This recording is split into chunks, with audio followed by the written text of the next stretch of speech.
We hope you enjoy the story. Let's begin. Marshall's hands gripped the steering wheel tightly as he turned onto his street. At 38, he felt older than his years, the weight of the Sustainable Building Conference in Singapore still pressing on his mind. Ideas buzzed like angry bees, innovations that could change the face of architecture forever. But as he approached his modest suburban home, something caught his eye that didn't belong. A gleaming red sports car sat in the driveway, its sleek lines a stark contrast to the well-worn sedans and practical minivans that dotted the neighborhood. Marshall's brow furrowed. He knew that car. It belonged to Roger, his colleague and supposed friend. What the hell was it doing here? As he drew closer to the house, the sound of laughter drifted through the open living room window. Marshall's steps slowed, a cold dread settling in his stomach. He peered inside, his heart stopping at the sight that greeted him. Ruby, his wife of 10 years, sat on the couch next to Roger. Their faces were close, too close, and the intimacy of their posture spoke volumes. Marshall watched frozen. As Ruby threw her head back in laughter at something Roger had said, her hand resting casually on his arm. Ah! My failure of a son finally made it. Marshall nearly jumped out of his skin. He turned to find his father, Frederick, standing behind him with a smirk that made Marshall's skin crawl. "Your friend is here," Frederick continued, his voice dripping with disdain. "Now he's family. He's been slipping me cash to keep quiet." The words hit Marshall like a physical blow. He pushed past his father, his mind reeling as he entered the house. Ruby and Roger sprang apart at the sound of the door, their faces a mixture of shock and guilt that confirmed Marshall's worst fears. "Marshall, you're home early," Ruby stammered, smoothing her dress with trembling hands. Marshall said nothing. He couldn't trust himself to speak. Instead, he turned on his heel and walked to his home office, leaving a stunned silence in his wake. Once inside his office, Marshall's eyes fell on the painting that hung on the wall, a snapshot of his and Ruby's wedding day. The memory of that happier time now felt like a cruel joke. With steady hands that belied the turmoil in his heart, he removed the painting to reveal the hidden wall safe behind it. The safe opened with a soft click, and Marshall began emptying its contents into his briefcase. Stacks of cash, property deeds, financial documents, all the physical proof of the life he and Ruby had built together. Now it felt like ashes in his hands. He was so focused on his task that he didn't hear Ruby approach until she spoke from the doorway. "You can't just walk out with those," she cried, her voice shrill with panic. "I own them too." Marshall turned to face her, and for a moment, he barely recognized the woman he had married. Her familiar features were twisted with fear and desperation, and he wondered how long she had been wearing this mask. "You all will burn in hell," he said, his voice as cold and sharp as a knife's edge. "And this is just the beginning." He pushed past her, clutching the briefcase like a lifeline. In the living room, Roger and Frederick stood awkwardly, their earlier bravado evaporated in the face of Marshall's quiet fury. Marshall paused at the door, turning to face the three people who had betrayed him so completely. His next words were not just a statement, but a promise that sent chills down their spines. "You thought I was weak. You thought you could play me for a fool. But I promise you this. By the time I'm done, you will wish you had never crossed me." With that, he walked out, leaving behind a house filled with the wreckage of his former life. As Marshall drove away, his phone exploded with calls and messages. He ignored them all, his mind already formulating a plan. He needed a place to think, to regroup, to begin piecing together the extent of the betrayal. The Pinewood Motel loomed ahead, a rundown establishment on the outskirts of town. It wasn't much, but it would serve his purposes. Marshall paid for a room in cash, giving a false name to the disinterested clerk. Once in the dingy room, Marshall spread the documents across the worn bedspread. Bank statements, credit card bills, property deeds. Each piece of paper told a story of deceit that stretched back further than he had imagined. As the night wore on, sleep eluded him. The weight of the day's revelations pressed down on him, threatening to crush his spirit. But beneath the pain and betrayal, A spark of determination began to grow. At 3 a.m., Marshall reached for his phone. His fingers hovered over the screen for a moment before he dialed a number he hadn't called in years. "Mom," he said when the line connected, his voice cracking. "Everything's fallen apart." Lorraine listened in silence as Marshall recounted the day's events. When he finished, her voice was steady and determined. "Come over," she insisted. "Now." The drive to Lorraine's apartment was a blur. Marshall found himself standing at her door, feeling like a lost child seeking comfort. But the woman who answered was not the mother he remembered from his youth. Lorraine's eyes were sharp, her posture straight and purposeful. "Let's get to work," she said, ushering him inside. Lorraine's living room had been transformed into a makeshift war room. Laptops hummed on every available surface, and the walls were covered in notes and diagrams. "I've been waiting for this day," Lorraine explained as she began to sort through the documents Marshall had brought. "I knew that woman was trouble from the start." As a retired forensic accountant, Lorraine's expertise quickly revealed a pattern that made Marshall's blood run cold. There were withdrawals and hidden accounts in Ruby's name, dating back years. "Marshall," Lorraine said, "this goes back further than you think. Look at these transactions. They coincide with every major setback in your career." The revelation hit Marshall like a physical blow. He sank into a chair, his mind reeling. How could I have been so blind? Lorraine's hand on his shoulder was comforting, but her words were all business. "We're not done yet. There's more to uncover." As they delved deeper into the financial records, a young woman entered the room.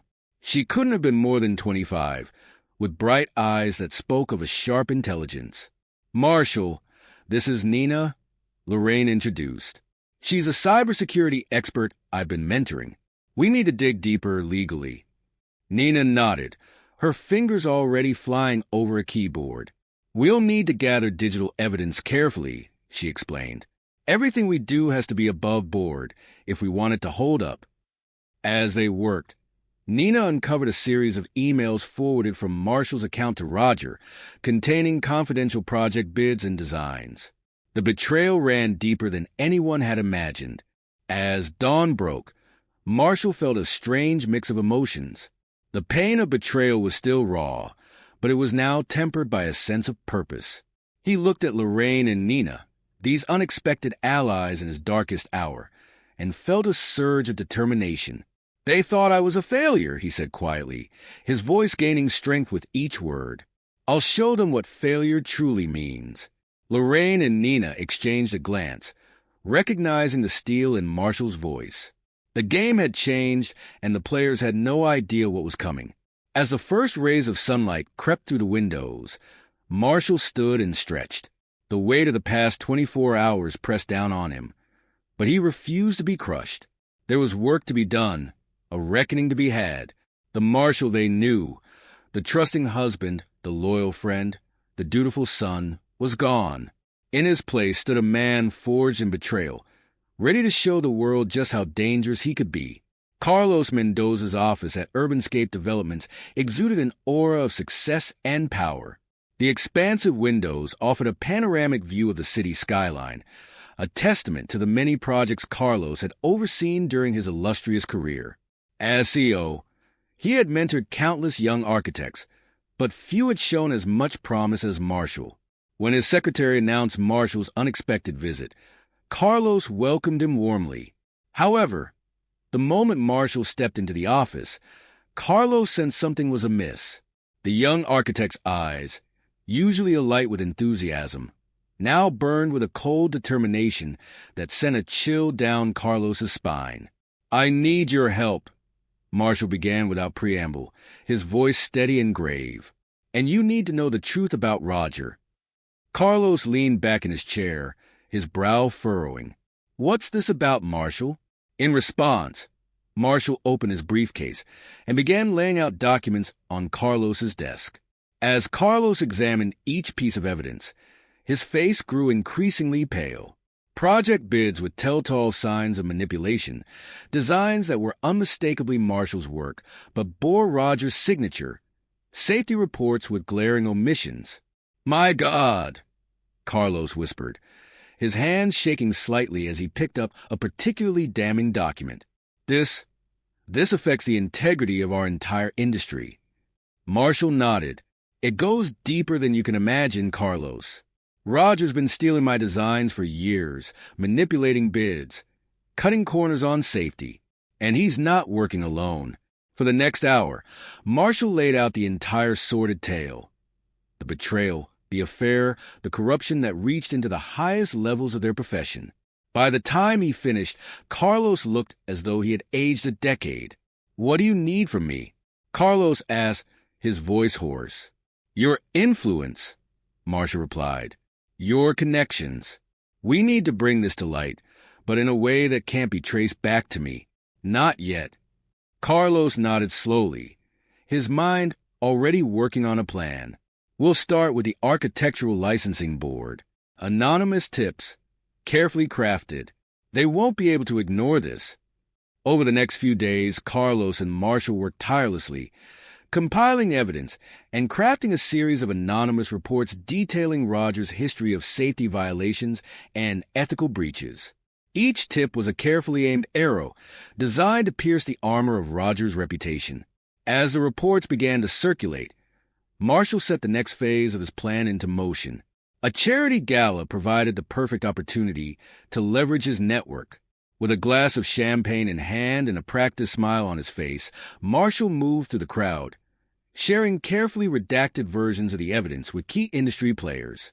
Have you heard about the investigation into Urbanscape's recent projects? He would murmur, his voice pitched low as if sharing a confidence. I can't say much, but, well, let's just say I wouldn't want my name associated with anything coming out of that firm right now. The whispers spread like wildfire through the gala, each conversation adding fuel to the growing inferno that threatened to consume Roger's career. Meanwhile, Nina had been working her own magic. Her fingers flew across her keyboard, her eyes scanning line after line of code as she wormed her way into Roger's email account. Jackpot, she whispered, a triumphant grin spreading across her face as she uncovered a gold mine of incriminating correspondence between Roger, Ruby, and Frederick. Marshall leaned over her shoulder, his eyes narrowing as he read the damning messages. Send copies of the most incriminating ones to Roger's top clients, he instructed. Anonymously, of course. Let's make sure his professional downfall is complete. Within weeks, the effects of their calculated assault became apparent. Roger's once bustling office grew quiet as clients dropped him one by one. His bids, once considered shoo-ins for major projects, were now routinely rejected. The man who had once strutted through industry events like a peacock now skulked in the shadows, his face haggard and his eyes haunted. Marshall watched it all unfold with a satisfaction. This was just the beginning, he thought. The storm was gathering, and Roger had no idea of the devastation that was yet to come. Lorraine's living room had become a war room, every surface covered with financial documents, laptops humming with activity. The retired forensic accountant stood before a large whiteboard, her sharp eyes tracing the web of transactions she had uncovered. It's worse than we thought, she said, her voice tight with anger. Ruby, Roger, and several shell companies. They've been running a complex money laundering scheme for years. Marshall's jaw clenched as he absorbed the information. How much? Millions, Lorraine replied, her voice barely above a whisper. They've been siphoning funds from your joint accounts, from project budgets, from everywhere they could get their hands on. Marshall nodded, his face a mask of cold determination. Time to cut off their supply. The next morning found Marshall in a sleek conference room at his bank's headquarters. Across from him sat the head of the fraud department, a severe-looking woman named Janet Cho. Mr. Buford, Janet began, her voice clipped and professional. You understand the seriousness of these allegations? Marshall met her gaze steadily. I do, and I have irrefutable evidence to back them up. For the next 2 hours, Marshall laid out the case against Ruby, presenting bank statements, transfer records, and a detailed timeline of the embezzlement. By the time he finished, Janet's professional demeanor had cracked, revealing a mix of shock and outrage. We'll freeze all shared assets and credit lines immediately, she assured him, her fingers already flying over her keyboard. Mrs. Buford won't be able to access a penny. As Marshall left the bank, a small, vindictive part of him wished he could see Ruby's face when her cards were declined. He didn't have to wait long for that satisfaction. That evening, Nina's surveillance program pinged with an alert. Ruby just tried to check into the Ritz-Carlton, she reported, a hint of glee in her voice. Her card was declined. All of them. Marshall allowed himself a small, cold smile as he imagined Ruby's panic, her growing realization that her carefully constructed world was crumbling around her. But he wasn't done yet. The next morning, he met with his lawyer, a shark of a woman named Evelyn Roth. "I want to file for divorce," Marshall stated without preamble, "on grounds of infidelity and financial fraud." Evelyn's eyebrows rose slightly, but she nodded. "With the evidence you presented, we can ensure she receives nothing in the settlement. It'll be the nail in her financial coffin." As Evelyn began drafting the divorce petition, complete with a detailed account of Ruby's misdeeds, Nina burst into the office, her face flushed with excitement. "You're not going to believe what I found," she exclaimed, setting her laptop on the desk. Emails between Frederick and several developers. He's been accepting bribes to push through unsafe building permits. It's a full-blown zoning corruption scandal. Marshall's eyes narrowed as he scanned the emails. This is exactly what we need to bring Frederick down. But we need to be careful about how we use it. After some discussion, they decided on a plan. Marshall would anonymously tip off an ambitious FBI agent he knew from a previous case. The agent, hungry for a high-profile bust, would jump at the chance to investigate a corruption scandal involving a prominent political figure. The effects were almost immediate. As news of the FBI probe broke, Frederick's political allies began to distance themselves. His campaign for city council, once considered a sure thing, crumbled overnight. The man who had always looked down on Marshall as a failure now found himself facing the very real possibility of prison time. As Marshall watched the news coverage of Frederick's fall from grace, he felt a complex mix of emotions. There was satisfaction, certainly, at seeing justice served, but there was also a deep, aching sadness for what could have been, for the family bonds that had been irreparably shattered by greed and betrayal. But he pushed those feelings aside. There was no room for sentiment in this war. The storm he had unleashed was gathering strength, and there was no turning back now. The pounding on Marshall's apartment door came late one night, startling him from a fitful sleep. He glanced at the security feed Nina had installed, his lips curling into a smile as he saw Ruby, Roger, and Frederick huddled in the hallway. "Right on time," he murmured, pressing a button to activate the hidden cameras throughout the apartment. He opened the door calmly, stepping aside as the trio burst in. Ruby's face was tear-stained, her once immaculate appearance now disheveled. Roger's eyes darted around the room like a cornered animal, while Frederick's face was a mask of barely contained fury. "You've ruined us," Roger shouted, his face contorted with rage. He took a menacing step towards Marshall, his fists clenched at his sides. Ruby grabbed Roger's arm, holding him back. "How could you do this to your own family?" she cried, tears streaming down her face. "We're supposed to love each other, support each other." Marshall let out a harsh laugh. "Love? Support? Is that what you call fucking my so-called friend behind my back? Is that what you call stealing my designs, sabotaging my career?" Frederick stepped forward, his voice low and threatening. "You ungrateful little shit. After everything I've done for you, everything you've done for me?" Marshall cut him off. "You mean like taking bribes to push through unsafe building permits? Like putting people's lives at risk for your own gain?" The color drained from Frederick's face. "How did you?" But Marshall was already moving, retrieving a small device from his desk. With the press of a button, the room filled with audio recordings, Ruby and Roger laughing about their affair, Frederick discussing bribes with developers. "I've only just begun," Marshall said coldly, his voice cutting through their shocked silence. "Everything you've done, every lie, every betrayal, It all comes out now. Roger, his face twisted with fury, lunged at Marshall. But Marshall was prepared. He sidestepped smoothly, watching with satisfaction as Roger crashed into a nearby table. The entire incident was caught on camera, another piece of evidence to add to his growing collection. As the trio stood there, stunned and defeated, Marshall's parting words hung in the air like a death sentence. "You thought I was weak, a failure. Remember this moment when you realized how wrong you were." They left in silence. The fight drained out of them. As the door closed behind them, Marshall let out a long, shaky breath. The confrontation had gone exactly as he'd planned, but the emotional toll was higher than he'd anticipated. He sank into a chair, suddenly feeling every bit of the exhaustion that had been building over the past weeks.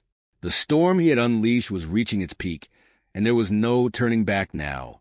But as he sat there in the quiet of his apartment, Marshall allowed himself a moment to mourn, not for the people who had betrayed him, but for the man he had once been, the trust he had lost, the innocence that could never be regained.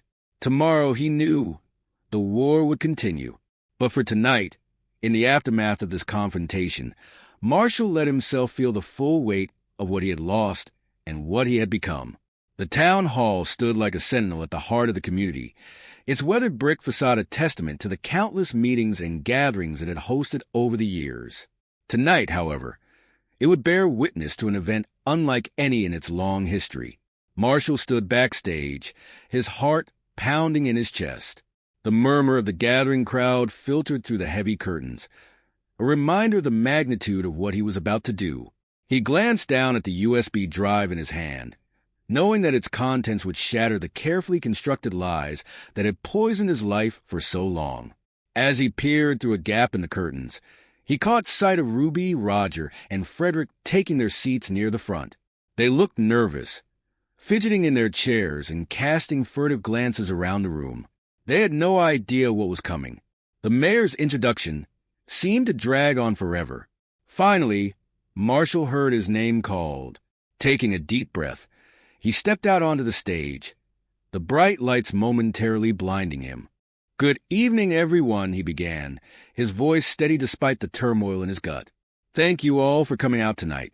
We're here to discuss urban renewal, but today we're going to talk about renewal of a different kind." A ripple of confusion passed through the audience.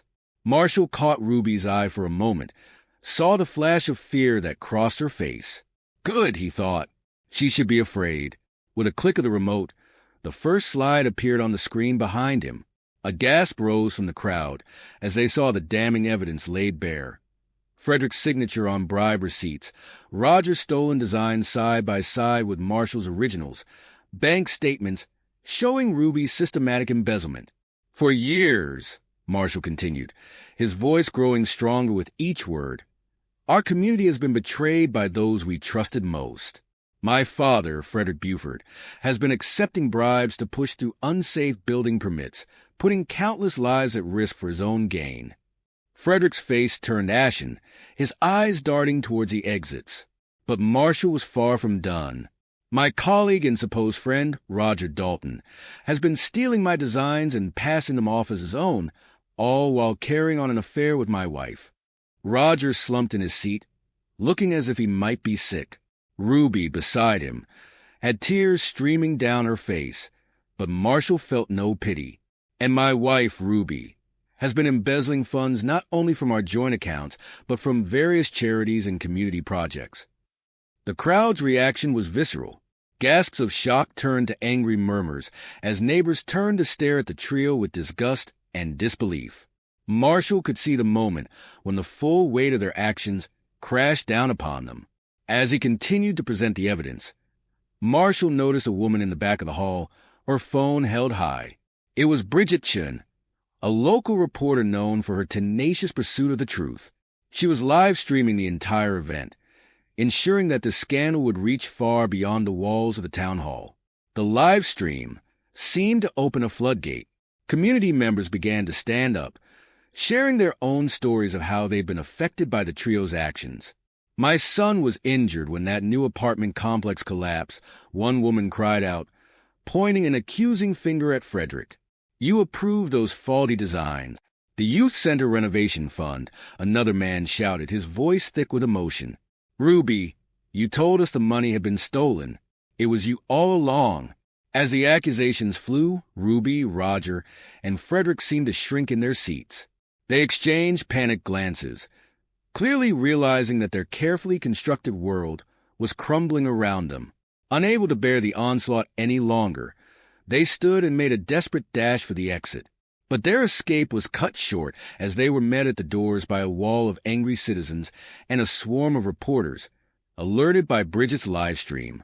Marshall watched from the stage as the three people who had betrayed him so thoroughly were engulfed by the crowd.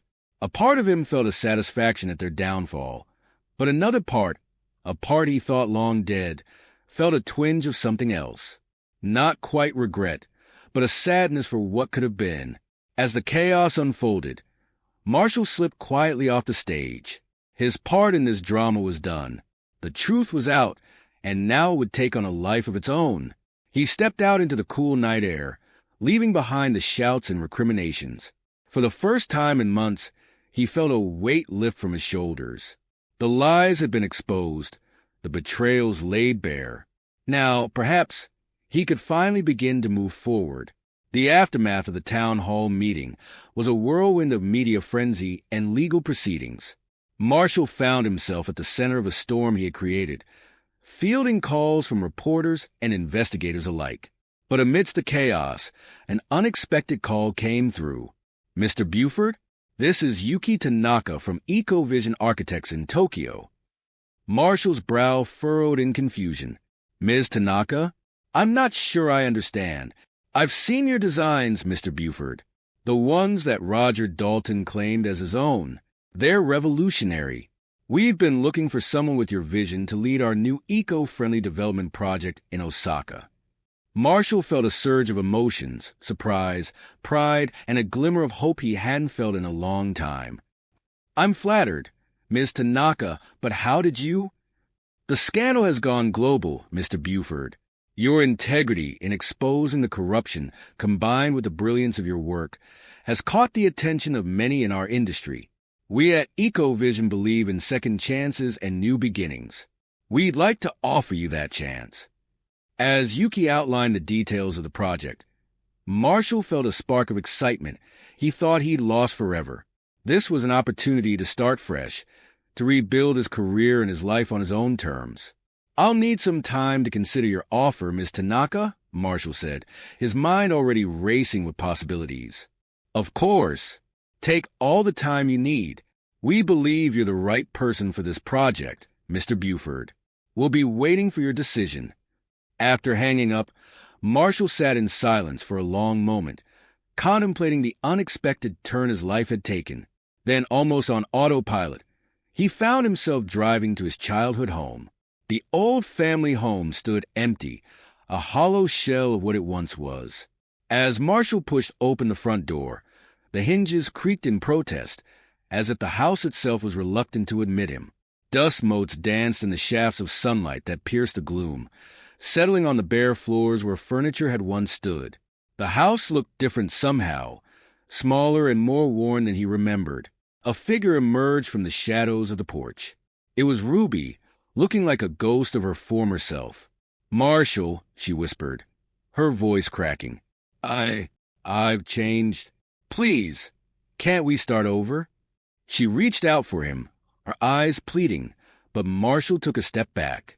He looked at her, really looked at her, and saw not the woman he had loved, but a stranger wearing her face.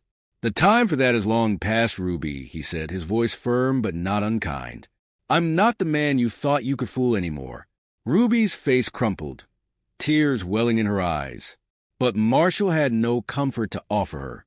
He moved past her, entering the house to collect the last of his belongings. A figure stumbled out from the behind. It was Roger, disheveled and reeking of alcohol. "Marshall, please," Roger slurred, falling to his knees. "I'll confess. I'll tell everyone it was all me. Just call off the professional wolves. I'm ruined, man. Ruined." Marshall looked down at the pathetic figure before him, feeling a complex mix of emotions: anger, pity, disgust. "Your confession means nothing now, Roger," he said quietly. "The truth has a way of coming out, with or without you." Frederick's car pulled over in the driveway, all three of them together meeting Marshall one last time. Ruby, Roger, and Frederick filed in behind him, their footsteps echoing in the emptiness. The weight of their actions hung heavy in the air, almost palpable in its intensity. "I wanted you to see the consequences of your betrayal," Marshall began, his voice steady and cold. "This empty house is a monument to the lies you've built your lives upon." Ruby flinched at his words, her eyes darting around the barren living room as if searching for ghosts of happier times. Roger stood with his head bowed, unable to meet Marshall's gaze. Frederick, however, met his son's eyes defiantly, though the tremor in his hands betrayed his unease. "I've made a decision," Marshall continued. "I'm accepting a position in Osaka, a chance to start over, to build something meaningful." "You're leaving?" Ruby's voice was barely above a whisper, thick with unshed tears. Marshall nodded. "I'm choosing to move forward. I'm not seeking your forgiveness, nor am I offering mine, but I am choosing to leave the past where it belongs." He paused, letting his words sink in. Then, with a hint of satisfaction, he delivered the final blow. "I've donated a significant portion of the recovered assets to a foundation supporting victims of fraud and betrayal. It seemed fitting, given the circumstances." The news hit them like a physical blow. Frederick's face turned red with anger, while Ruby let out a choked sob. Roger simply looked defeated, as if the last of his spirit had been crushed. For a moment, silence reigned. Then, to everyone's surprise, Frederick spoke up, his voice uncharacteristically subdued. "Son, I was wrong about you, about everything." Marshall studied his father's face, searching for any hint of deception. But for perhaps the first time in Frederick's life, his words rang true. Marshall nodded, acknowledging his father's words but not accepting them as absolution. "Goodbye," he said simply, turning towards the door. As he stepped out onto the porch, leaving behind the wreckage of his old life, Marshall felt a sense of lightness he hadn't experienced in years. The sun was setting, painting the sky in hues of orange and pink, a fitting backdrop for this final chapter. He climbed into his car, casting one last glance at the house in his rearview mirror. As he pulled away, the cityscape began to fade, replaced by the promise of a new horizon. The road ahead was long, and Marshall knew the journey wouldn't be easy. The scars of betrayal ran deep, and trust would not come easily again. But as the miles rolled by, he felt a growing sense of possibility. In the end, he reflected, the greatest revenge wasn't in destroying those who had wronged him. It was in rising above their betrayal, in building a life they could never touch or taint. The future stretched out before him, a blank canvas waiting to be filled. As the last vestiges of his old life disappeared in the rearview mirror, Marshall allowed himself a small smile. The storm had passed, and though the damage it had wrought would take time to heal, he was finally free to chart his own course. The road wound on, carrying him towards Osaka, towards new challenges and opportunities. And for the first time in a long time, Marshall Buford looked to the future not with dread, but with hope. This is where our story comes to an end. Share your thoughts in the comments section. Thanks for your precious time. If you enjoyed this story, then please make sure you subscribe to this channel. That would help me a lot. Click on the video you see on the screen, and I will see you there.